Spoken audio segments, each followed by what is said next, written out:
All right, let's talk about a word you hear literally every single day. A system that decides what you eat, where you work, and what's in your wallet. The economy. We're going to break down the big choices that are secretly shaping our entire world. So let's start with a really basic question, one that pretty much everyone, from a little kid to a CEO, has asked. Whether it's the latest phone, more free time, endless vacations, why can't we just have everything we want? The answer? Well, it's surprisingly simple, and it's the absolute foundation of all economics. And you know, that feeling of wanting more than you can have, it's not just a personal thing. It's the central problem for entire countries, for the whole planet, really. It's the one challenge we all have in common, and it all boils down to one single powerful idea.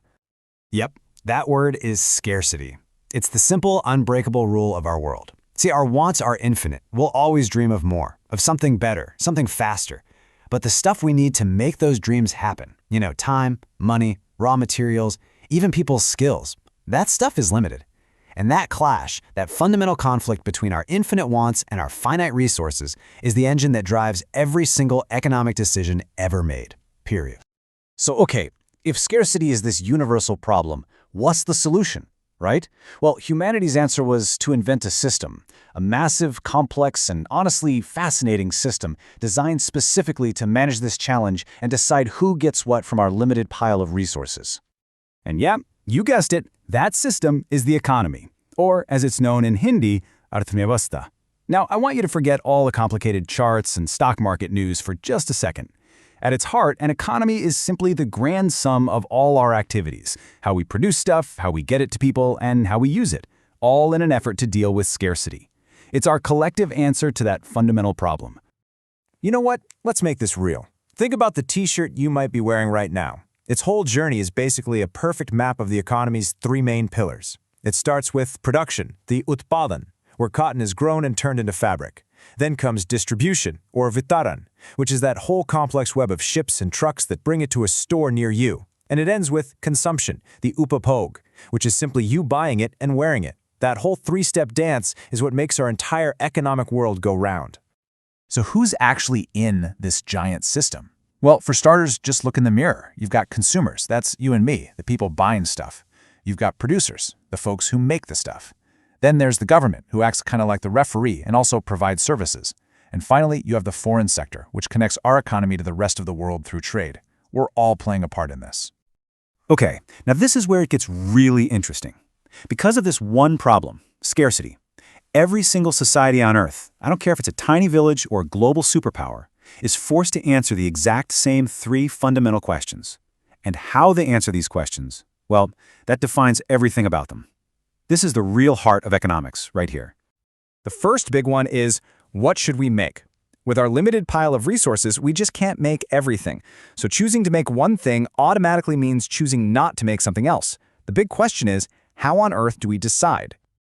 It all comes down to trade-offs. I mean, every single choice to produce one thing means you're giving up the chance to produce something else. Just look at these examples. Does a country use its steel to build cars for people today, or does it build factory machines that can make even more stuff tomorrow? Does it use its land to grow food or to build houses? There are no easy answers here, and believe me, every single choice has a consequence. Okay, so let's say a society decides what to make. Maybe it's more phones. The next logical question has to be, how? How are we actually going to build them? This second big question is all about the method of production.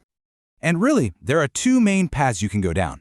You can be labor-intensive, which means relying more on people to get the job done. This is a pretty smart move for a place like India with a huge workforce, right? Or you can be capital-intensive. That means you're relying more on fancy machinery and automation, and that's usually what you see in countries where technology is cheaper than hiring people. And that brings us to the third, and maybe the most challenging question of all. After we've made all this stuff, all these goods and services, who actually gets it? Who are we making it all for? When you boil it down, this is about distribution. It's about fairness. Should an economy's limited resources be spent making luxury goods that only a few can afford, or should they go towards producing basic necessities for the many? The answer a society gives, it's not just about money. It's a huge statement about its core values. Okay, so we've got our three massive questions: what to make, how to make it, and for whom to make it. But that leads to the biggest question of all: who gets to decide the answers? Because the way a country is set up to answer these, That's what determines the very type of economy it has. And really, there are three main ways this can shake out. In a pure market economy, it's the millions of individual buyers and sellers who make the decisions. On the flip side, in a centrally planned economy, the government calls all the shots. And then you have what's most common in the world today, the mixed economy, which is what India has. It's all about trying to find that sweet spot, that balance between individual freedom and the role of the government.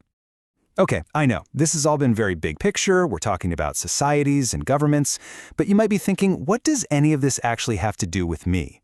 Well, the truth is, these big economic questions, they're not just being answered in some faraway boardroom.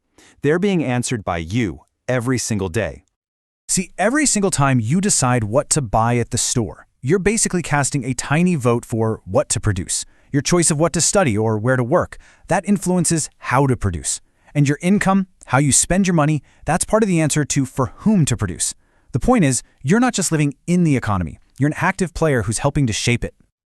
So, the next time you grab a coffee, or think about your career, or even when you vote, I want you to remember those three big questions. You're not just making a personal choice. You're casting a small but important vote that helps shape the world around you. So now that you know the questions, what choices are you going to make today?